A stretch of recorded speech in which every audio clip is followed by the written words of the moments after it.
আমার নৌকোর মুখোমুখি তোমার সৈন্য দল, বাঁচার লড়াই। তোমার মন্ত্রী খোয়া গেছে একটা চালের ভুল, কোথায় দাঁড়াই। কথার উপর কেবল কথা, সিলিং ছুতে চায়, নিজের মুখের আদল লাগছে অসহায়। তুমি অন্য কারুর ছন্দে বেঁধো প্রাণ, তুমি অন্য কারুর ছন্দে বেঁধো প্রাণ। তুমি যাকে ভালোবাসো, স্নানের ঘরে বাষ্পে ভাসো, তার জীবনে ঝড়। তোমার কথার শব্দ দূষণ, তোমার গলার স্বর। আমার দরজায় খিল দিয়েছি, আমার দারুণ জ্বর। তুমি অন্য কারুর সঙ্গে বেঁধো ঘর, তুমি অন্য কারুর সঙ্গে বেঁধো ঘর। ওয়েলকাম টু টক ঝাল মিষ্টি উইথ ইপসিতা। আমি ইপসিতা, এখানে নো গালাগালি, নো খিস্তি, ওনলি মস্তি। তো আজকের ভিডিওর শুরুতে ইন্ট্রোডাকশানে এই যে গানটা আমি গাইলাম, এই গানটা আমি কেন গাইলাম, কিসের জন্য গাইলাম, তার প্রত্যেক কটা লাইন আপনারা নিজেরাই নিজেদের মতো করে বসিয়ে নিন, ঠিক আছে? আমি ঠিক কার জন্য এই গানটা কি মিনিংয়ে গাইতে পারি, কিন্তু আমি এই গানটা কেন গেয়েছি তার আরও একটা কারণ বলি। সেটা হচ্ছে এই সিনেমার একটা ডায়লগ। এই সিনেমার একটা ডায়লগ আমার ভীষণ প্রিয়, সিনেমাটাই পুরো প্রিয়, যেখানে কিনা অপরাজিতা আঢ্য যে ক্যারেক্টারে উনি প্লে করছেন, সেখানে উনি বলেছেন যে তুমি যাকে ভালোবাসবে তার শুধু ভালোগুলোই ভালোবাসবে আর খারাপগুলো ভালোবাসবে না, সেটা তো হয় না, তাই না? আমার কাছে অ্যাডজাস্টমেন্ট মানে হেরে যাওয়া নয়, আমার কাছে অ্যাডজাস্টমেন্ট মানে আরও সুন্দর করে বাঁচা। তুমি জীবনকে যেটুকু দেবে, জীবন তোমাকে তার দ্বিগুণ ফিরিয়ে দেবে। তো আমার কাছে সত্যি অ্যাডজাস্ট করা মানে কিন্তু হেরে যাওয়া নয়। যখন দেখবেন বাঘ, সিংহ, তারা দেখবেন যখন হঠাৎ করেই দুপা পিছিয়ে যাচ্ছে, ভাববেন না কিন্তু সে হেরে চলে যাচ্ছে। পিছিয়ে যখন যাচ্ছে জানবেন পুরো ঝাঁপাবে বলে, সামনে আরো ঝাঁপিয়ে যাবে, সেই জন্যই দুপা পিছিয়ে এসছে। তো এই কথাটা বললাম কারণ क्या मैंने एक दिन एक बेला वीडियो नहीं दिया, सब सोचा मैं कहाँ चली गई। तो যাই হোক, আপনারা যে ভিডিওটা দেখেছেন আমার হাজবেন্ড ভিডিও করেছে, সেটাতে মানে একটা মিশ্র প্রতিক্রিয়া আসবে। আমি তো ভেবেছিলাম কি হবে, বিশ্বাস করুন সত্যি কথা বলছি, আমি তো ভেবেছিলাম মানে কি বলবো, একদম বিশাল কোনো ভূমিকম্প এসে যাবে, কিন্তু মানে যেরকম আমি ভেবেছিলাম সেরকমটা নয়। ভীষণ মিশ্র একটা প্রতিক্রিয়া এসছে। প্রচুর মানুষ অ্যাপ্রিসিয়েট করেছেন আর প্রচুর মানুষ মানে কিছু মানুষ অবশ্যই বিরোধিতা করেছে। তো বিরোধী সব জায়গায় কিন্তু দরকার। দেখুন, একটা সরকার যদি আপনি সুষ্ঠুভাবে চালাতে চান, আপনার কিন্তু বিরোধী লাগবে। বিরোধী শূন্য যে সরকার, সেটা কোনো সরকার নয়, সেটা তো তানাশা হাতালে, মানে সেটা তো তাহলে একনায়কতন্ত্র হয়ে যাচ্ছে, তাই না? কখনো না। বিরোধী যত স্ট্রং বিরোধী থাকবে, তত মানে সুন্দরভাবে কোনো সরকার, মানে একদম তাদের বিরোধীরা একদম সরকারকে পেছনে একদম নিয়ে একদম তাড়া করে করে কাজ করাবে, এই কাজটা কেন হলো না, ওই কাজটা কেন হলো না। তো এটা তো হবেই, বিরোধিতা সব কিছুতেই হবে, কিন্তু তাও যে পরিমাণ বিরোধিতা আমরা আশা করেছিলাম সেই পরিমাণ কিন্তু হয়নি। আমরা বলতে আমি আশা করেছিলাম, আমি যেভাবে আশা করেছিলাম অতটাও হয়নি। অনেকেই কিন্তু খুব অ্যাপ্রিসিয়েট করেছেন আমার হাজবেন্ডের আমার সাবস্টিটিউটে ভিডিও করা। তো যাই হোক, সেখানে একটা জিনিস আমার পার্সোনালি ভীষণ অবাক লেগেছে, অবশ্যই আমার হাজবেন্ডেরও অবাক লেগেছে, যে আমরা যেখানে কাজ করছি, যে জায়গাটায় কাজ করছি, সেখানে অনেকে বলছে যে এই বউয়ের হয়ে বলতে বসে পড়েছে। কি অবস্থা, এবার এখানে সব মহিলাদের মণ্ডলের মধ্যে একজন পুরুষও এসে গেছে, বউয়ের হয়ে বলতে চলে এসছে। এই যে কথাটা বলেছেন, আমি যতদূর জানি আমরা এখানে যারা এই ভিডিও করি বা ভিডিও আমরা দেখি, প্রত্যেকেই কিন্তু আমি জানি যে প্রত্যেকেই তারা ফেমিনিস্ট। ফেমিনিস্ট কথার মানে কিন্তু মানে হয়তো অনেকেই জানেন না। ফেমিনিস্ট তারাই যারা মনে করে নারী আর পুরুষ সমান। ফেমিনিস্ট হওয়ার জন্য আপনাকে নারী হতে হবে এরকম কোনো ব্যাপার নেই। আমাদের সমাজে অনেক দেখিয়েছিলাম, অনেক বড় বড় মানে মানে তাবর তাবর পুরুষরা যারা উন্নতির শিখরে গিয়ে পৌঁছেছেন, তারাও কিন্তু সবাই ফেমিনিস্ট, যারা মনে করেন যে আমাদের সমাজের নারী পুরুষ তাদের সমান অধিকার। তাহলে এখানে নারীদের মাঝখানে পুরুষ এসছে, বা পুরুষদের মাঝখানে নারী চলে গেছে, এই বিষয়টা কেন? আপনারা অনেকেই দেখেছেন, অনেক ক্রিয়েটারের মুখেও শুনেছেন হয়তো যে এতগুলো মহিলার মধ্যে একজন কোনো পুরুষ সে এই কন্ট্রোভার্সির মধ্যে করে। আমি কিন্তু কখনো তাকে সেটা নিয়ে প্রশ্ন তুলিনি যে তুমি পুরুষ হয়ে কেন কন্ট্রোভার্সি করছো। এখানে সবাই আমরা রয়েছি, হ্যাঁ, সে আমাদের পাশের দেশ থেকেও একটা ছোট্ট ভাই, সেও কিন্তু পুরুষ, ঠিক আছে, তার টাইপটা রোস্টিং হলেও কিন্তু সে রোস্টিং ভিডিও যেটা প্রপার রোস্টিং সেটা নয়, প্রপার রোস্টিং কিন্তু নয়, এটা খানিকটা কন্ট্রোভার্সি মিশ্রিত রোস্টিং, ঠিক আছে, যেটা কিনা এখন আরো সফট ভার্সন হয়ে গেছে, যেটা ভালো। কারণ ওই যে আমি যেটা সবসময় বলেছি যে যেই সব আননেসেসারি ওয়ার্ডগুলো না দিলে নয়, সেগুলো দিয়ে তো কোনো লাভ নেই না। তো যাই হোক, সেটাই বলছি।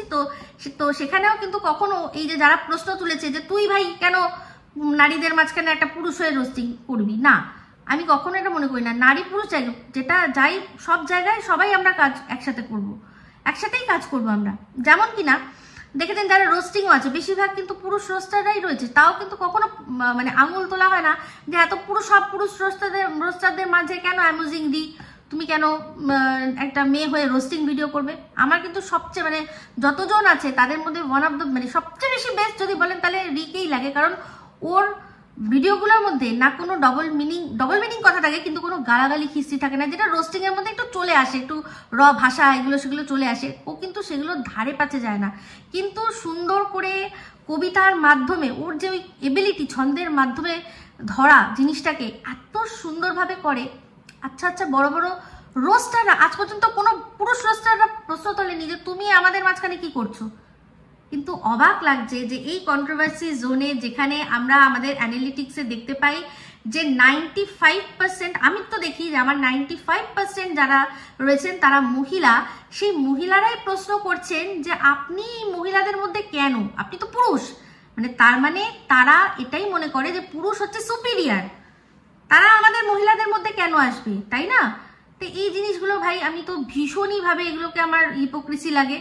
তো এটা আমার খুব খারাপ লেগেছে। বাদবাকি সবাই প্রশ্ন আমার বিশেষ করে আমার হাজবেন্ড তো ভীষণই খুশি হয়েছে, ওকে অনেকে অনেক কড়া প্রশ্ন করেছে, কিন্তু তাও সুন্দর শালীনতা বজায় রেখে। কয়েকজন আছে যারা তাদের জাস্ট শিক্ষার পরিচয় দিয়ে যায়, তাদের কথা ধরছি না, কিন্তু যারা সুন্দর সুন্দর প্রশ্ন করেছে সত্যি খুব খুশি হয়েছে। ও মানে রীতিমতো আপ্লুত যে এরকম রেসপন্সও পাবেও ভাবতে পারিনি।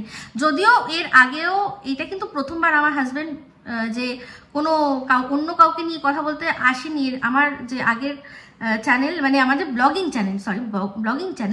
চ্যানেলের যে মোস্ট ভিউড যে মানে দুটো আছে, তার মধ্যে একটার মধ্যে কিন্তু আমার হাজবেন্ড আমার পাশে বসে রয়েছে, সেটাও কিন্তু একজনকে সাপোর্ট করেই ভিডিও, কোনো একটা কন্ট্রোভার্সি ভিডিও বলতে পারেন সেরকম ভিডিও। তো ও কিন্তু আগেও ভোকাল হয়েছে, এই সরাসরি এরকম আসেনি। তো যাই হোক, ওর মানে যেহেতু ওর ইচ্ছা ছিল আমার সাথে, আমি অনেকবার বলেছি যে কোনো বিষয়টা চলো আমরা একটা আলোচনা ধর্মী ভিডিও বানাই, তুমি আমি পাশাপাশি বসে আলোচনা করব, যেরকম একটা সময় আমরা করি। তো সময়ের অভাবে করা হয় না, তখন রনু অনেকটা ছোট ছিল, এখন বড় হয়েছে, তো সেই জন্য তো সম্ভব হয় না। তো তারপরে একবার দুবার বলেও ছিল যে ঠিক আছে চলো আসবো, তো যাই হোক সেটা সম্ভব হয়নি। আগের দিন আমার এই ভিডিওটা এই যে কথাগুলো বলেছে, আমাদের কেউই আমরা কাউকে স্ক্রিপ্ট লিখে দিইনি না, এই ভিডিওটারও স্ক্রিপ্ট আমি কিন্তু লিখে দিইনি। আমার ভিডিওরও কিন্তু যদি কেউ মনে করেন যে ও স্ক্রিপ্ট রাইটার নয়, একটা যে বিষয় নিয়ে কথা সেটা নিয়ে আমি পুরোপুরি বলে দিই যে আমি এইগুলো বলবো, তো সেটাও আমাকে বলে দেয় যে হ্যাঁ ঠিক আছে, যেটা বলছে আমি ঠিক কি না। বা কোনো সময় কোনো ভিডিওর মধ্যে যদি পুরো আমি দেখিয়ে দিই যে এটা কোনো এই কথাটা বললে আমি কোনো পলিটিক্যালি কোনো ইনকারেক্ট হয়ে যাবো না, তো সেগুলো দেখিয়ে দিই যেটা ঠিক লাগছে, তো ওটা এইগুলো।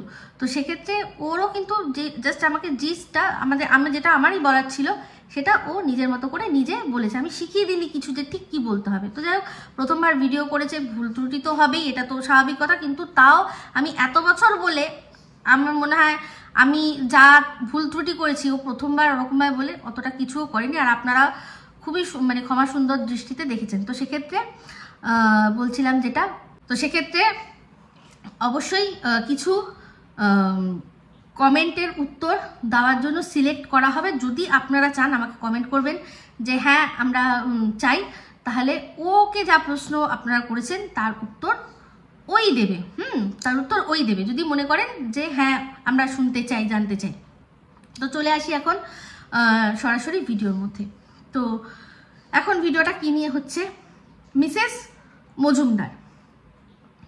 মজুমদার যিনি কিনা আমার ওপর একটার পর একটা অ্যালিগেশন লাগিয়ে চলেছে। তার মধ্যে কি যে আমি পাগল, আমার মাথা খারাপ হয়ে গেছে, আমি কি বলছি কোনো ঠিক নেই। বিশেষত হচ্ছে গিয়ে কি না, আমাকে কেউ বলছে যে ওই যে চিলে কান নিয়ে চলে গেছে, আমি কানটা না দেখে আগে চিলের পেছনে দৌড়াচ্ছি, তাই তো? কিন্তু এটা অ্যাকচুয়ালি যে সে নিজে করছে সেটা আজকে আপনাদের প্রমাণ করে দেবো। প্রথমত একটা কথা বলি যে আমি কিন্তু বলেইছিলাম যে ইউটিউবের মধ্যে আমাদের মধ্যে যতই চুলোচুলি হোক আমরা কিন্তু বন্ধুত্বটা আজীবন টিকিয়ে রাখবো। ইউটিউবে কন্টেন্টের ক্ষেত্রে আমাদের চুলোচুলি হতেই পারে, কিন্তু আমরা আজীবন বন্ধুত্বটা টিকিয়ে রাখবো। তো যাই হোক, সেক্ষেত্রে দেখুন আমি কিন্তু কোনো চুলোচুলি করলামই না, আমি কতগুলো ন্যায়সঙ্গত প্রশ্ন করলাম, কিছু জিনিস যেগুলো আপনারা জানতেন না সেগুলো আপনাদের জানালাম, তাতেই ওর মাথা খারাপ হয়ে গেল, সেজন্য আমাকে পাগল বানাতে বসে গেল। তো যাই হোক, সেক্ষেত্রে প্রধান যে কথাটা, অরিন্দমের প্রশ্নটা, আশা করি পাশের দেশ থেকে আমাদের আল্লাহকে বান্দে ছোট ভাই দেখলেন বিষয়টা পরিষ্কার করে দিল। আর ও যেভাবে পরিষ্কার করে দিল ততভাবে সুন্দর করে আমি কিন্তু পরিষ্কার করে আপনাদের বোঝাতে পারিনি। সেক্ষেত্রে পরিষ্কার বুঝিয়ে দিল যে কথাগুলো মিসেস মজুমদার অরিন্দমের নামে বলছে প্রত্যেক কথা মানে বেবুনিয়াদ কথাবার্তা। তার মধ্যে যে কথাটা এই মিসেস মজুমদার, দেখুন ও যে কথাটা ঠিক বলছে তার আপনারা প্রমাণ পাবেন কি করে? আমার কথায় তো আপনাদের বিশ্বাস হবে না, কারণ আমি তো পাগল। তো সেক্ষেত্রে দেখুন ও লাইভে বসে কি বলেছিল যে এ তো কিছুই জানে না, মানে আমি আর নাম তো যাই হোক মিসেস দেব বলেছে, এখন মিসেস দেব তো কিছুই জানে না। হ্যাঁ, এই যে দিদিভাই আসার আগে এই অরিন্দমের যে উকিল মানে তুষারবাবু আর দিদি ভাইয়ের উকিল আসার মাঝখানে নাকি একজন উকিল ছিল, সে নাকি এই বর্ধমানের কাকু, ও তো কিছুই জানে না। পরিষ্কারভাবে আজকে বলে দিল সে একজন বসিরহাটের উকিল। এটা কিন্তু একদম ঠিক কথা বলেছে, বসিরহাটের উকিল যে কিনা বেশ ভালো রকম শুধু খেচেনি, সব ভয়ও দেখিয়েছে ওকে, প্রচুর ভয়ও দেখিয়েছে, কিন্তু পরিষ্কার করে দিল। কিন্তু কি বললো, ও কি বলেছিল যে ওর সম্পর্কে বলো না, মুখ যদি খোলাও তাহলে কিন্তু খুব খারাপ হয়ে যাবে। আমি কিন্তু একটা কথা ওই যে বললাম না, ও আমার ভিডিওগুলো দেখে না, ও নিজেই বলেছে যে আমার ভিডিও নাকি কে দেখে। কিন্তু দেখুন ওই একটা সময় কিন্তু একটা ভিডিও ও এক সময় কমিউনিটিতে দিয়ে আপনাদের দেখানোর জন্য বাধ্য করতো যে কত সুন্দর কথা বলেছে আমার ডল পুতুল বন্ধু, দেখো গিয়ে। তো ওই যে ডল পুতুল তো এখন পাপি গুড়িয়া হয়ে গেছে, কি করা যাবে? আগে যাকে ওর ডল পুতুল মনে হচ্ছিল এখন তাকে পাপি গুড়িয়া মনে হচ্ছে। দেখুন আমি কিন্তু একবারও বলছি না, আর কোনোদিনও জীবনে বলবো না যে এই যে চঞ্জয় আর সুতো যা ওর সম্পর্কে বলেছে সেগুলো ঠিক, কিন্তু ওর কিন্তু মনে হচ্ছে এখন যে সুতো যেটা বলেছে, চঞ্জয় যেটা বলেছে সেটাই তাহলে সত্যি। আমি কিন্তু দেখুন বলেছিলাম আপনাদের যে কি হবে, যেই কথাগুলো সুতো আর চঞ্জয় বলেছে সেগুলো ও রিপিট করবে। তো এই এই সুতো আর চঞ্জয় এই নামটা, এটা নিয়েও আপনারা অনেকে কমেন্ট করেছেন, ও আচ্ছা এখন দালাল হয়ে গেল সুতো আর ওই চম্পাকলি হয়ে গেল চঞ্জয়, বুঝতে পারছি খুব শিগগিরই এ বান্ধান তো হতে চলেছে। মানে অ্যাকচুয়ালি কি বলুন তো, আপনাদের কান যেটা শুনতে চায় আপনারা ঠিক সেটাই শোনেন, আর সেটা আপনাদের দেয় কে? মিসেস মজুমদার। সেই জন্য মিসেস মজুমদার সবসময় ভালো আর বাদবাকি সবাই বোকা।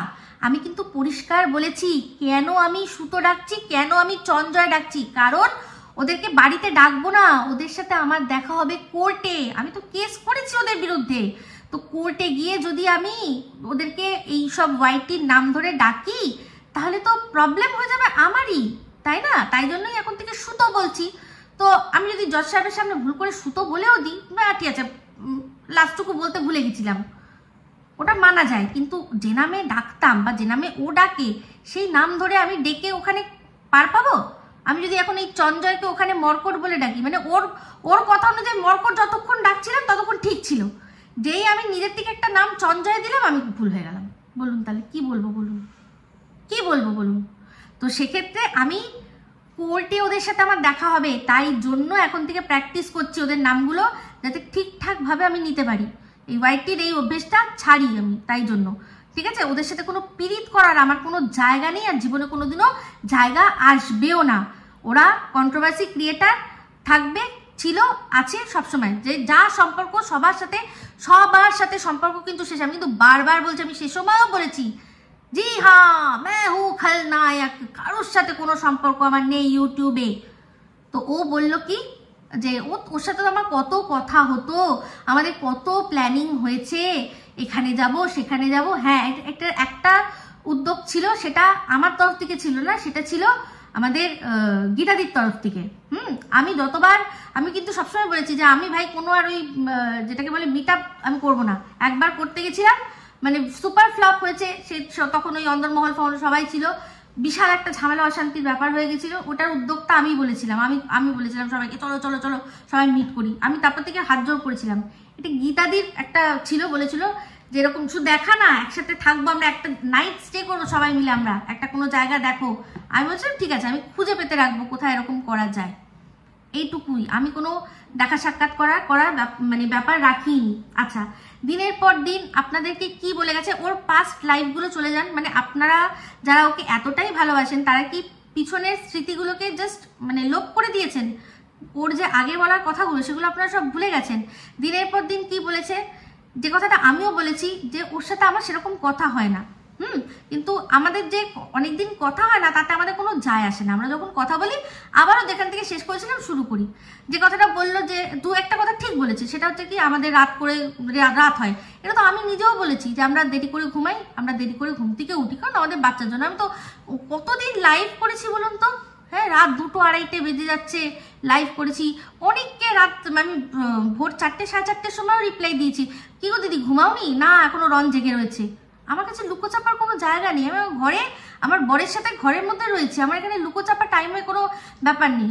আমার ঘর, আমার আমার বাচ্চা যখন ঘুমাবে আমি তখন ঘুমাবো।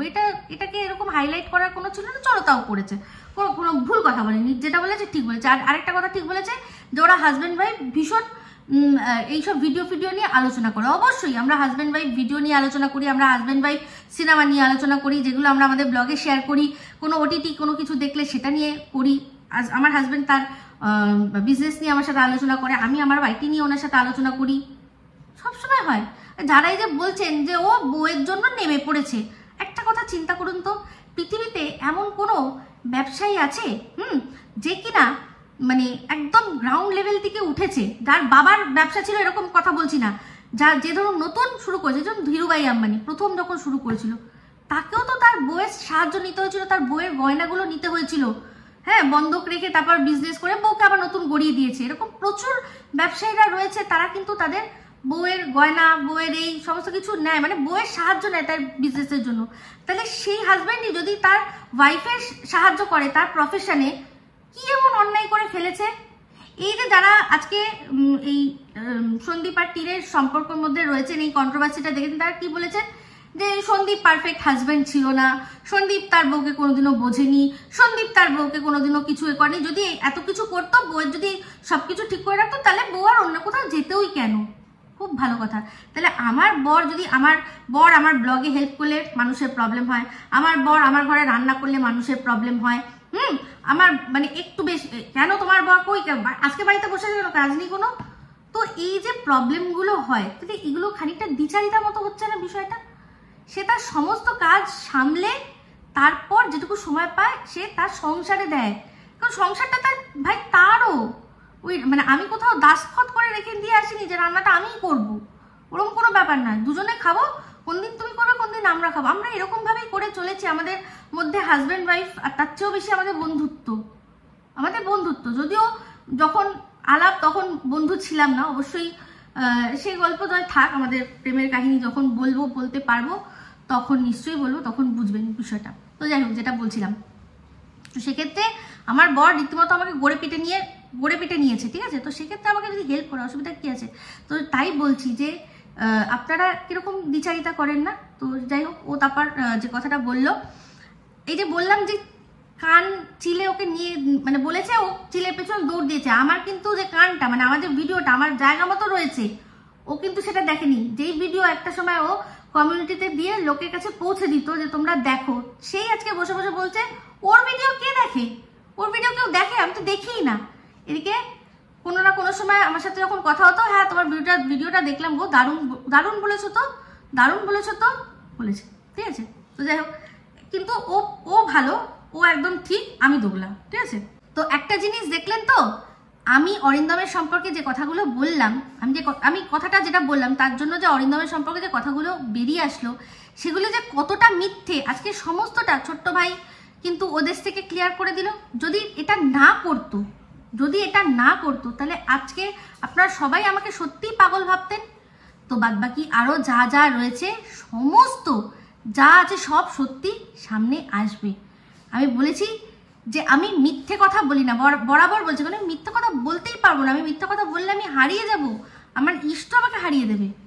তো সেই জন্য সে আমাকে সবসময় সব জায়গায় সঠিক পথটা সঠিক সময় দেখায়। আর একটা জিনিস আছে যে প্রত্যেকটা কথা আমি বলেছি যে একটা বলার সঠিক সময় থাকে, আমি কিন্তু সেটা মেনে জেনে শুনে তারপর গিয়ে মুখ খুলি।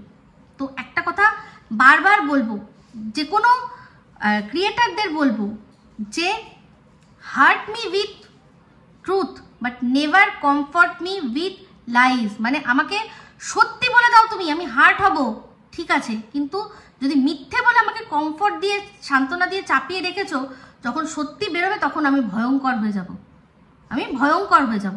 তো এটা প্রত্যেকটা মানুষের নিজের জীবনের কাজে চলার পথে মেনে নিন, যে একবার সত্যিটা ফেস করে নেবেন, একবারই করবেন, কিন্তু একবারই সত্যি ফেস করতে হবে। কিন্তু যদি মিথ্যে বলেন, আপনাকে প্রত্যেক সময় ওই ঢোক গুলে কোনো কথা বলতে বলতে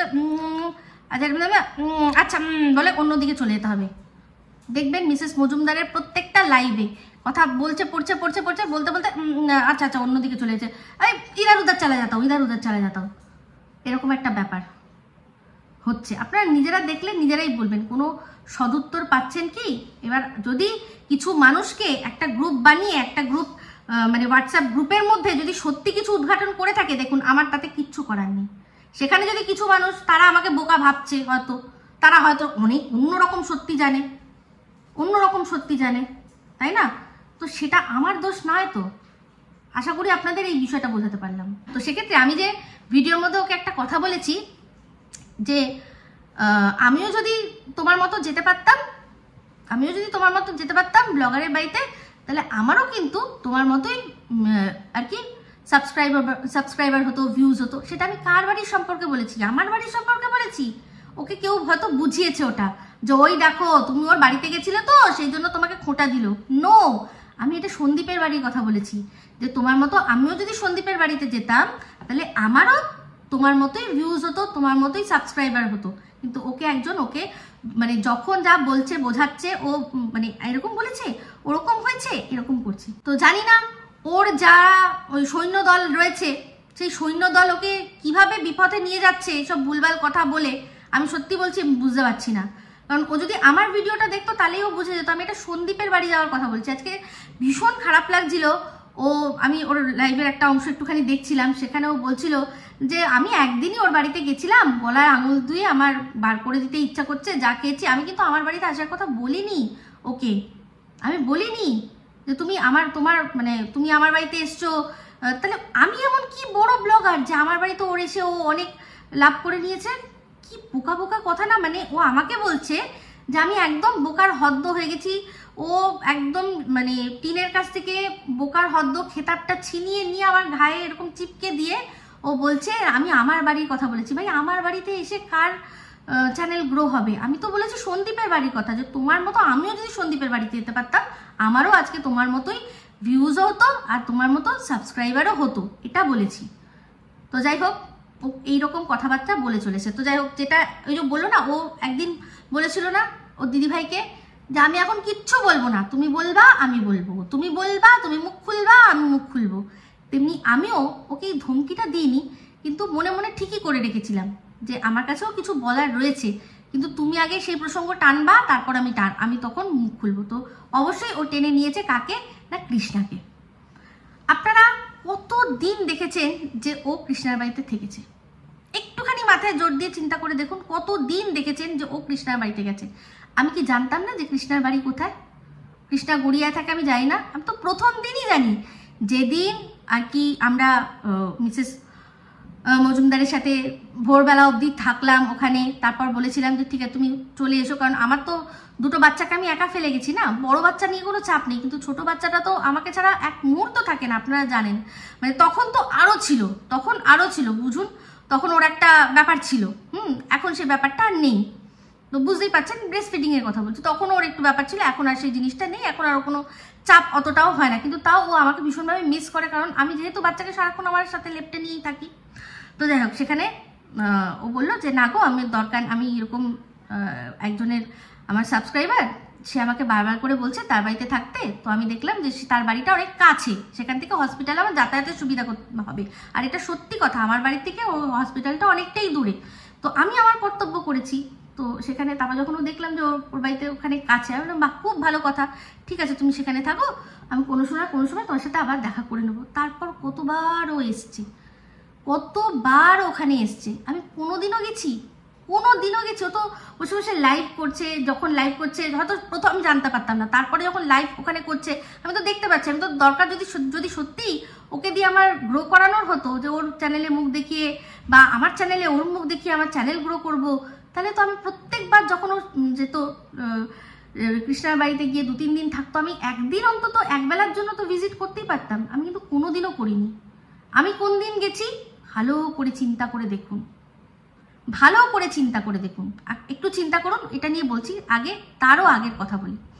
এই যে এখন আমাকে অপবাদ দিচ্ছে, ও যখন প্রথম থেকেই জানতো এই ঝিমির কথা, তাহলে কেন তখন বলেনি কেন? এখন তাহলে কেন বলছে? হ্যাঁ দেখো সন্দীপের কত খারাপ চায়, দেখো। মনে করিয়ে দিই, আপনাদের সাথে আমি কিন্তু স্ক্রিনশট দিয়ে শেয়ার করেছি যে সন্দীপকে আমি 11 মাস আগে সাবধান করেছিলাম। কিসের জন্য? না কার কথা শুনে? অবশ্যই আপনারা জেনে গেছেন, অরিন্দমের কথা শুনে। সে কিন্তু আমায় কিচ্ছুটি বলেনি, সে কিচ্ছু মানে আমি জানি না এর না নাম না ধাম না কি কেমন দেখতে, কোনো বিশেষত্ব কিচ্ছু না, একটাই শুধু লাইন যে দিদি একজনের সাথে কথা বলছে আমার মনে সুবিধার নয়, ব্যাস দ্যাটস ইট। তো সেই ক্ষেত্রেই আমি সাবধান করেছি কি, যে যা করছো যেটা করছো একটা সম্পর্ক থেকে সবে বেরিয়েছো, এবার যা করবে নতুন সম্পর্কে ঢোকার আগে কিন্তু একটু ভাই সাবধান। যেটা শুনে ওর খুব রাগ হয়ে গেছিল। সন্দীপ তখন আমাকে যেভাবে অ্যারোগেন্টলি উত্তর দিয়েছিল, কই এত তো খারাপ লাগেনি। আজকে যেহেতু ও গিয়ে ওকে ফোঁটা দিয়েছিল আর সেই আরো কিছু কাজ করেছিল, সেই জন্য ওই অপমানটা অপমান, সেই এই অ্যারোগেন্ট, কিন্তু আমাকে অপমান করাটা কোনো অপমানই নয়, তাই না? তাহলে বলছি, তখন আপনারাই না আমাকে বুঝিয়েছিলেন, ইপসিতা কেঁদো না, কষ্ট পেও না, ও তো জানো তো ওর মাথার ঠিক নেই, ও এতদিন ওর বাড়িতে ওর বউ নেই, ও একাকিত্ব, এরকম তুমি কষ্ট পেও না, ও বলে ফেলেছে, ছোট ভাই হিসাবে তুমি দেখো বলেছিলেন না আপনারা? আমি কিন্তু তাই দেখেছি, আমি কিন্তু বলেওছি ভাই বোনের, নিজের ভাই বোনের মধ্যেও তো এরকম হয়। ঠিক আছে, আমার কর্তব্য, আমি বড় দিদির কর্তব্য করেছি, ও ছোট ভাইয়ের মতো করে যেভাবে উত্তর দিয়েছে। তখন আপনারা ওর অ্যারোগেন্সটা তখন চোখে পড়েনি, আজকে আপনাদের চোখে পড়ছে, কারণ এখন দর্শকদেরও বলছে আর ওই দিদিকেও বলেছে। আমাকে বলা যায়। তো 11 মাস আগে আমি কি করে বুঝবো যে এটা এই মেয়েটি? তার মানে দেখুন, আমি কিন্তু কোনো নাম বলিনি, কিচ্ছু বলিনি। 11 মাস আগে কি বলেছি? যে আমি ওকে সাবধান করেছিলাম কারোর সাথে কথা বলছিল, ঠিক আছে? কিন্তু এই দিদি কি বলে দিল, তার মানে সেই ঝিমি সাহা। আমি কিন্তু তার কথা বলিনি, কারণ 11 মাস পর যখন আমি 11 মাসের আমার যে ভিডিওটা এসেছিল, যখন আমি ওকে সাবধান করেছিলাম, তারপরে আসানসোলওয়ালির কেসটা সামনে এসেছিল। তো আমি তখন জানি যে আমি যার সম্পর্কে সাবধান করেছিলাম সে নিশ্চয়ই আসানসোলওয়ালি হবে, কারণ আমাকে তো কোনো নাম বলেনি, ধাম বলেনি, কিচ্ছু বলেনি, কোথায় থাকে, কি করে মেটার না ইতি বৃত্তান্ত ও আমায় কিচ্ছু বলেনি, আমি কিছু জিজ্ঞাসাও করিনি। এটাই কথা হয়েছে যে এই বিষয়টা। তো আমি জানি যে আসানসোলওয়ালি, তো আসানসোলওয়ালি আমি তখনই বললাম যে দেখেছিলে তোমাকে আমি কেন সাবধান করেছি, আমার ভিডিওগুলো সব রয়েছে কিন্তু আপনারা দেখবেন, কেন তোমায় সাবধান করেছিলাম দেখলে তো? আমি জানি ব্যাস খেল খতম, পয়সা হজম। যে সাবধান করা হয়েছিল, যার সাথে কথা বলছিল সে এক্সপোজ হয়ে গেছে, ওর গল্প শেষ। আমার ভাই এখন একদম সাফ সুতরা সুন্দর, সে বুঝে গেছে, একটা লেসন সে পেয়ে গেছে। কিন্তু তার মধ্যেই অলরেডি একজন ঢুকে গেছে, তাহলে তো যেই দিদি কাছ থেকে দেখছে তার তো জানা উচিত। আমি এই যে ও বললো না যে ও তো কারোর বাড়ি যায় না, ফোন করে করে খবর নেয়, এই কথাগুলো ও বলেই বলতে পারলো, ওর সাথে আমি যতবার কথা বলেছি আমরা, ও বারবার আমরা বলেছি যে আমরা শুধু ঘর সংসারের কথা বলি, আমরা শুধুমাত্র ঘর সংসারের কথা বলি। তোমার ছেলে কি করছে, আমার মেয়ে কি করছে, তোমার বৌমা কি করলো, আমার শাশুড়ি এই করলো, আমরা এই সব আলোচনা করি। তোমার বর ওই, আমার বর এই, তোমার কাজের লোক ওই, আমার কাজের লোক এই সব আমাদের আলোচনার বিষয়বস্তু ছিল। বিশ্বাস করুন, আজকে যখন ও কথাগুলো বলছে না, যখন শুনছি না, আমার মানে ওইসব কারণে আমার আরো বেশি আমি ব্রেকডাউন হয়ে গেছিলাম। তো যাই হোক, যেটা ব্রেকডাউন হলে চলবে না, আবার আমার বর চলে আসবে। তো যাই হোক, যেটা বলছিলাম, তাহলে চিন্তা করে দেখুন আমি কি করে জানবো এর কথা। এমনকি এই কথাটাও বললো, ও ওর কাছে তো সন্দীপের নাম্বারও ছিল, তাহলে সন্দীপকেও ফোন করে করে খবর নিয়েছে। সেটার উত্তর একটা সময় সন্দীপ দেবে, কারণ সন্দীপ কিন্তু সবসময় এখন মুখ বন্ধ করে আছে বলে যে সবসময় মুখ বন্ধ করে থাকবে, এটা কিন্তু আমার মনে হয় নয়, এটা কিন্তু হবে না। সন্দীপকে হ্যাঁ ফোন করেছিলাম, এই যে দিদি যে কিনা আঁচল দিয়ে সব দিয়ে ভাইকে আগলে রাখবে, সে একটা স্ক্রিনশট আগলে রাখতে পারেনি, যেটা কিনা তার ভাইয়ের লাইফে এত ইম্পর্টেন্ট। আজকে ছোট্ট ভাই আমাদের আর কি পাশের দেশের ছোট্ট ভাই বলে দিল, দেখলেন তো, যে ওই যে 17-18 জন মানুষ, ওরা মানে ও তো 16 জন অফিসিয়ালি বলেছিল, তারা তো উকিল, তাছাড়াও কিন্তু আরো অনেক মানুষ ছিল যারা পুরো ঘিরে নিয়েছিল বিষয়টা। সেখানে এই দুজন মানুষ মাথা ঠান্ডা রেখে কাজটা করেছে, নাহলে কিন্তু ওদের আজকে ঢুকিয়ে দিত, 3 মাসের জন্য তো ঢুকিয়েই দিত। তাহলে চিন্তা করুন তো তখনই বাচ্চাটার কি হতো। বাচ্চাটা তখন বাধ্য হয়ে বাবা বলতো যে গাড়িতে বসে আছে কারোর সাথে, প্লিজ বাচ্চাটাকে নিয়ে যান, কারণ আমরা তো এখন ঢুকে যাচ্ছি, কবে বেরোবো ঠিক নেই, বাচ্চা তখনই চলে যেত। সেই মতো অবস্থায় বাচ্চাটাকে ওরা বার করে নিয়ে আসলো, আর তার জন্য যে প্রধান যে এভিডেন্সটা দরকার ছিল সেটা আমি প্রোভাইড করেছিলাম। ওই স্ক্রিনশটটা আমি আগলে রেখেছিলাম, আমার ফোনের স্পেস এত কম, আমি আমার বাচ্চাদের ছবি সব ডিলিট করে দিয়ে আমি তাও ওর যে দরকারি স্ক্রিনশট যদি কোনোদিনও লাগে সেগুলো আগলে রেখেছিলাম। সেই দিদি যে কিনা বুকে আগলে ভাইকে রাখবে, সে আমার কাছে বলেছিল তোমার কাছে আছে গো, তখন আমি মানে ডাইরেক্ট সন্দীপকে পাঠিয়ে দিয়েছিলাম আর বলেছিলাম যে পাঠিয়ে দিয়েছি দেখো। তাছাড়া ওই যে বললাম একবার ফোন করে আমি বলেছিলাম, যেটা বুঝতে পারেননি হয়তো, আমি এই যে বলেছিলাম যে সবকিছু কি মিটিয়ে নেওয়া সম্ভব, সেটা কার সাথে, টিনের সাথে, যদি সবকিছু কি টিনের মানে সবকিছু মিটিয়ে নেওয়া কি সম্ভব, এটা একটা কথা বলেছিলাম। আর তাছাড়া বাচ্চার জন্মদিনে আমাকে নেমন্তন্ন করেছিল, মিথ্যা কথা বলবো না, সেটার জন্য ফোন করেছিল, আমার হাজব্যান্ডের সাথেও কথা বলেছে যে দাদা প্লিজ আসবেন, এরকম ব্যাপার। আর কোনোদিনও ওর সাথে সেরকমভাবে আমি কোনোদিনও কথা ওর সাথে বলিই না, হ্যাঁ কিন্তু একদিন বলেছিলাম, এইবার চিন্তা করে নিয়েছেন সব, এইবার আসি এই যে কৃষ্ণার বাড়িতে। ও এতদিন গেল, আমি কোনোদিনও গেলাম না, কিন্তু একদিন আমি কেন গেলাম, কারণ সেই সময় ইউটিউবে একটা চাপান উত্তর, সবাই বুঝতে পারছে যে সন্দীপের সাথে মিসেস মজুমদারের কিছু একটা হয়েছে, সবাই বুঝতে পারছে। মিসেস মজুমদারের অ্যাটিটিউড দেখে সবাই বুঝতে পারছে যে সে কোনো কারণে খুব রাগী, বা খুব মানে প্রচণ্ড রেগে গেছে, বা কোনো বিষয়ে খুব হার্ট হয়েছে, এরকম একটা বোঝা যাচ্ছে। সেই মতো সময় যখন ও আসলো কৃষ্ণার বাড়িতে, তখন আমি গেলাম, যে আমার মনে হচ্ছিল যে আমার সো কল্ড বন্ধু সে কোনো রকমভাবে কোনো হার্ট বা কিছু, বা সে লো ফিল করছে, তখন আমি কৃষ্ণার বাড়িতে গেলাম দেখা করতে। ঠিক আছে, আজ থেকে 4 মাস আগে আমি ব্লগ করেছি, ভিডিও রয়েছে, আপনারা দেখে নেবেন গিয়ে। সেখানে যখন আমরা গেছি, আমরা নিজেরাই নিজেদের গল্প করছিলাম, তখন আমি কিন্তু বলিনি, ও নিজের থেকে ফোন লাগায় সন্দীপকে। সেখানে আমরা আলোচনা, সেখানে সবাই আমরা হাসাহাসি মজা করছিলাম, আমি বলছিলাম আরে ভাইয়ের যা বউ আনবো দেখিয়ে দেবো, একদম গামলা বাহিনী দেখবে, হেভি বউ আনবো, সব দেখবে, তখন টিন কি সুন্দরী, হেভি সুন্দরী নিয়ে আসবো, আমি বলছিলাম। তখন সন্দীপ হাসছিল, মানে ফোনে হাসছিল, আর এদিকে মিসেস মজুমদারও হ্যাঁ হ্যাঁ হ্যাঁ এরকম করছিল, কৃষ্ণাও সামনে ছিল। ঠিক আছে, তখন আমরা এরকম আলোচনা করছিলাম। ঠিক আছে, তো আমি একবার বলবো যে কৃষ্ণার বাড়িতে যখন আমি গেছিলাম, প্রথম গিয়ে দাঁড়িয়ে ওর মন্দিরের সামনে বলেছিলাম যে তোমার না এই ঠাকুরের জায়গাটা আমার ভীষণ ভালো লেগেছে, বিশ্বাস করো সত্যিই যেন মনে হচ্ছে ঠাকুর এখানে বিরাজ করছে। তো সেই সিংহাসনের দিব্যি দিয়ে বলছি কৃষ্ণা, তুমি নিজে চিন্তা করে দেখো, আমি সত্যি কথা বলছি না মিথ্যা কথা বলছি, যতক্ষণ সন্দীপের সাথে ফোনে ছিলাম তখন একবারও মিসেস মজুমদার কিচ্ছু বললো না, কিচ্ছু কথা বললো না। কিন্তু যেই সন্দীপের ফোন রেখে দিল, তারপর যখন আমরা তোমাদের ডাইনিং স্পেসে গিয়ে খেতে বসলাম, তখন আমাকে কি বললো যে তোমার দরকার নেই, ভাই নিজেই তার জন্য খুঁজে নিয়েছে। মিথ্যা কথা বলছি? মিথ্যা কথা বলছি আমি? তখন আমি বললাম কে কে নাম বলো, কি বলো, ওরকম না, এটা এমনি বলছি, ও ভাই যদি হবে তখন নিজেই তোমায় বলবে। আমি তখন নাম ধাম সব জিজ্ঞাসা করেছিলাম, কেন আমার ওপর ভরসা হলো না? একবার আমাকে দেখাতে পারলে না? অন্তত আমি দেখে একটু দেখতাম, বুঝতাম। মিথ্যা কথা বলছি? কোনো মিথ্যা কথা বলছি? আজকে ওই দেশের থেকে ছোট্ট ভাই এক কথা বলছে, এ এক কথা বলছে। ওই দেশ থেকে ছোট্ট ভাই বলছে যে সিক্রেট রুম আছে, আর সেইখানেই আছে যেখানে বলছে, সবাই ভাবছে। আর এ বলছে না না সিক্রেট রুম বলে কিছু নেই। ঠিক আছে, আমি বললাম যখন অরিন্দমের কথা, তখন ও বললো অরিন্দম ভীষণ বাজে, অরিন্দম ভীষণ বাজে। আর এই যে কোনো একটা গ্রুপের কথা বলেছিল না, আমি কোনোদিনও কোনো গ্রুপের নাম লেখাইনি, আমি গ্রুপের সখ্ত খিলাফ। অরিন্দম কোনোদিনও আমাকে বললো না, ওকে বলে দিল কোনো গ্রুপ তৈরি করবে, আমাকে তো কোনোদিনও বলেনি। তাহলে হয়তো ওদের নিয়ে করতে চেয়েছিল, আমি বলতে পারবো না সেটা, কিন্তু আমাকে কোনোদিনও কোনো গ্রুপে অ্যাড হতে অরিন্দম বলেনি।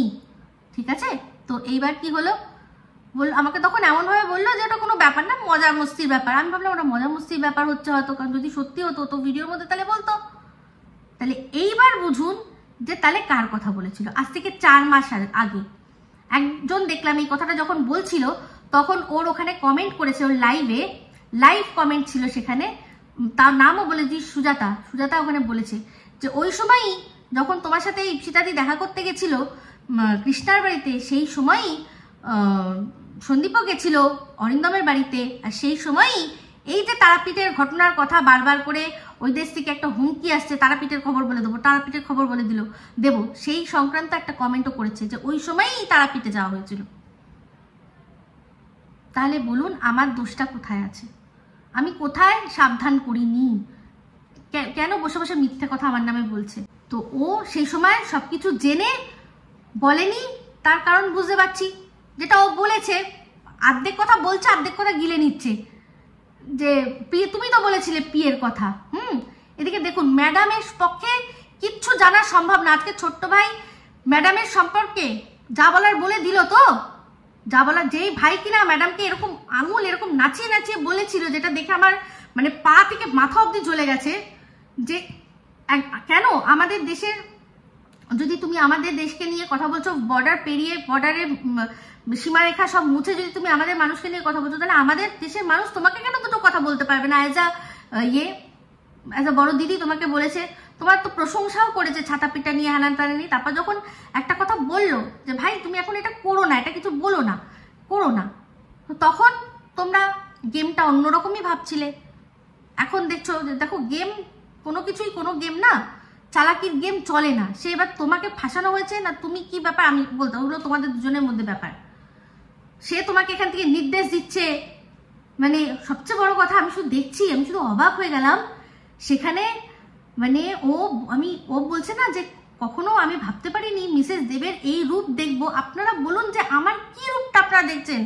আমি একবারও বলেছি, আমি মানে স্বপ্নে কোনোদিনও চিন্তা করতে পারবো না এই কথাটা বলার জন্য, যে তাহলে তো চঞ্জয় বা সুতো ঠিক বলেছিল। আমি কোনোদিনও বলতে পারবো না, কারণ আমি তো সেটা মন থেকে বিলিভই করি না। আমি যদি মন থেকে বিলিভ করতাম, আমি ওকে সাপোর্ট করে ভিডিওই করতাম না। কিন্তু আজকে ওর মনে হচ্ছে যে চঞ্জয় আর সুতো যা আমার সম্পর্কে বলেছিল, তাহলে সেটা ঠিকই বলেছিল। তাহলে বলুন কার রূপ কে দেখছে? চুলোচুলি হলো কোথায়? ও আমাকে থ্রেট দিচ্ছে রীতিমতো যে আমাকে চটাবে না। কেন তোমাকে চটাবো না কেন? তুমি কে? ভিডিওর মধ্যে একটা কথা বললে শুনলাম যে আমাকে ভগবান স্পেশাল দিয়েছে। হ্যাঁ ঠিক বলেছো, ভগবান তোমাকে স্পেশাল দিয়েছে। তুমি যখনই হাত পেতে যা চাও পেয়ে যাও, এটা চেয়েছি পেয়ে গেছি, ওটা চেয়েছি পেয়ে গেছি, সেটা চেয়েছি পেয়ে গেছি, ওটা চেয়েছি পেয়ে গেছি। তুমি তোমার জীবনের জন্য যা চেয়েছো পেয়েছো। এই পেয়ে পেয়ে তোমার তেল এত বেড়ে গেছে না, তুমি এখন অন্যের জীবনের কন্ট্রোলও ভগবানের কাছে চাইছো যে অন্যের জীবনের কন্ট্রোল আমার হাতে দিয়ে দাও। এইবার আর সেটা হয়ে তুমি ভগবানের জায়গা নিতে চলেছো। তুমি ডিক্লেয়ার করে দিলে সন্দীপ তো শেষ, ম্যাডামও শেষ, আমিও শেষ। এবার তো মনে হচ্ছে পাশের বাড়ির পাশের দেশের ছোট্ট ভাইও শেষ, কারণ সেও তোমার বিরুদ্ধে মুখ খুলেছে। যা বলেছে তোমার বিরুদ্ধে বলেছে, ঠিকই বলেছে কথাটা। কারণ তোমার চরিত্র আর এই ঝিমি সাহার চরিত্রের মধ্যে কোনো তফাৎ নেই। ঝিমি সাহা যেরকম একটা বেটার পেয়ে আরেকটাকে পুরোনোটাকে লাথ পারে, যেটাও মানে অ্যাকচুয়ালি ছোট্ট ভাই বললো আমাদের সন্দীপকে, কিন্তু অ্যাকচুয়ালি এটা ওর দম হলো না এটা বলার যে আমাদের মিসেস মজুমদারও তো সেই ক্যারেক্টারের যেই ম্যাডামকে পেয়ে গেল অমনি তখন অরিন্দমের যে তুষাররা কি করলো সব ভুলে গেল। আবার ম্যাডামের থেকে বেটার কাউকে পাবে, ম্যাডামও তখন মাঝখানে তো হাঁটিয়ে দিয়েই ছিল, কিন্তু ওর ক্ষমতায় কুলালো না। ওই যে বললাম, ভগবান ওকে আর কারোর কন্ট্রোল দেবে না। ও নিজের জীবনের জন্য সবকিছু পেতে পারে, ও পাবেও, ভগবান হয়তো ওকে দেবে, কিন্তু ও যদি অন্যের জীবন কন্ট্রোল করার জন্য রিমোট কন্ট্রোল চায়, ভগবান কখনো দেবে না, কারণ সব মানুষের কন্ট্রোল তার হাতে থাকবে। বলেছিলাম না যে ভগবান হওয়ার চেষ্টা করো না, ভগবান হওয়ার চেষ্টা করো না। যে তুমি গুরু মারার বিদ্যার কথা বলো না, তোমার গুরুও এরকম ভগবান হতে চেয়েছিল। আমি যা একজনকে চাইলে তুলতে পারি, আমি একজনকে চাইলে নামাতে পারি বলেছিল। তাকে আমার প্রচন্ড ভালো লাগতো, কিছু কিছু ক্ষেত্রে প্রচন্ড আমার তাকে ভালো লাগতো, মজা মজা করে কথা বলতো, ভালো লাগতো। মিষ্টি দেখতে, অন্দরমহল দিদির কথা বলছি, মিষ্টি দেখতে আমার ভালো লাগতো। কিন্তু যেই দিন ওই ভগবান তুল্য কথাটা বললো, সেই দিন থেকে ব্যাস আমার কেন জানি না ভক্তি শ্রদ্ধা উঠে গেল। তার আগে কিন্তু আমি পছন্দই করতাম ওনাকে খুব। তো সেটাই বলছি, তোমার মধ্যেও সেই জিনিসটা চলে এসছে। তুমি একটার পর একটা মিথ্যা কথা বলছো। আমাকে তুমি বললে যে দম থাকলে এই করবে, আমাকে চটাবি না, আমাকে ওই করবি না, সই করবি না, একদিন চাচবো ছুলবো। তুমি ছোলো না, চাচো ছোলো, সব কিছু করো। আমি একটাই কথা বলবো, যে কথা তুমি বলছো না তুমি আমার সম্পর্কে অনেক জানো, মনে তো চোর তোমার ছিল, সেই জন্য তো তুমি বলছো যে আমি সেরকমভাবে ওর সাথে মিশিয়ে। মনে তো চোর তোমার ছিল। করো, নির্দেশ দিয়ে দাও। আমি তো বললাম বর্ডার খুলে দাও, করুক, নামিয়ে দাও, আমার কোনো যায় আসবে না, তাতে কোনো যায় আসবে না। হোয়াইটই দেখবে তোমাকে, আমার কিচ্ছু যায় আসবে না, ঠিক আছে? এখনো আবারও বলছি যে ও একরকম বলছে, তুমি একরকম বলছো, দুরকম বলছো। আর আমার প্রত্যেকটা কথা আমি যদি এখন পাই টু পাই বলতে বসি না, অত বড় ভিডিও হবে কোনো ঠিক নেই। এমনি তোমার প্রত্যেকটা লাইভ বা ভিডিওর একটুখানি অংশ ঢুকাই আর কাটাই, মানে চালাই আর তাতে উত্তর দিই। তুমি কত বড় কথা বললে যে তুমি ওই দেশ থেকে এই দেশে আমাকে ছোট করে আমার মামাসি করার জন্য লাগিয়ে দেবে। তুমি জানো শুধুমাত্র এই কথাটার জন্য তোমার বিরুদ্ধে কি স্টেপ হতে পারে? তুমি জানো? তুমি একজনকে নির্দেশ দিচ্ছ যে দে তো মামাসি উদ্ধার করে ওর, আর এদিকে কি না আমি চেঞ্জ হয়ে গেছি। যে মানুষটার কথা তুমি বললে যে আমি জীবনে তার উপকার ভুলবো না, জীবনে তার ঋণ ভুলবো না, সেই তুমি যখন শুনলে, তোমাকে তোমার লাইভে একজন বললো যে তাকে তো একদম চঞ্জয় এমনি ধোবে, তোমার পৈচাসিক উল্লাস দেখলাম, পৈচাসিক উল্লাস। আরে বাস এমনি মজা। আমি তো পারছি না, কারণ আমার পাশে তো দাঁড়িয়ে ছিল না, আমি পারছি না তো। কিন্তু আমার চঞ্জয় মাঠে নামবে, চঞ্জয়ের মাঠে নামে পুরো একদম মিস্টার দেবকে ধুলিস্যাৎ করে দেবে। পৈশাচিক আনন্দ দেখলাম। কিন্তু আমি পাগল, তাই না? আমি তো পাগল, বুঝতে পেরে গেছি। ঠিক আছে, চলো, অনেক বড় হয়ে যাচ্ছে ভিডিও, এই অবধি রাখি। কন্টিনিউ হতে থাকবে, টু বি কন্টিনিউড। যদি তুমি না থামো, আমি ভয়ে আমাকে থামাতে পারবে না, পরিষ্কার কথা। ভয় আমাকে দেখাবে না, আমি কাউকে ভয় পাই না পৃথিবীতে, ঠিক আছে? তোমার হয়তো অনেক পাওয়ার থাকতে পারে, তুমি দুটো গালাগালি দিয়ে নাও আমাকে, কিন্তু আমাকে থামাতে পারবে না।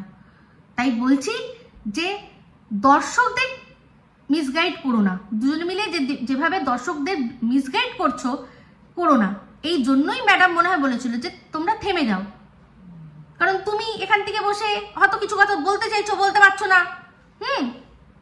আবার ওদিকে ও বলে দিচ্ছে তো দর্শকরা এতে কনফিউজ হচ্ছে আর যে ব্লগার তার ক্ষতি হচ্ছে। সে তো তোমার বাড়িতে কিছু নিয়ে যায়নি।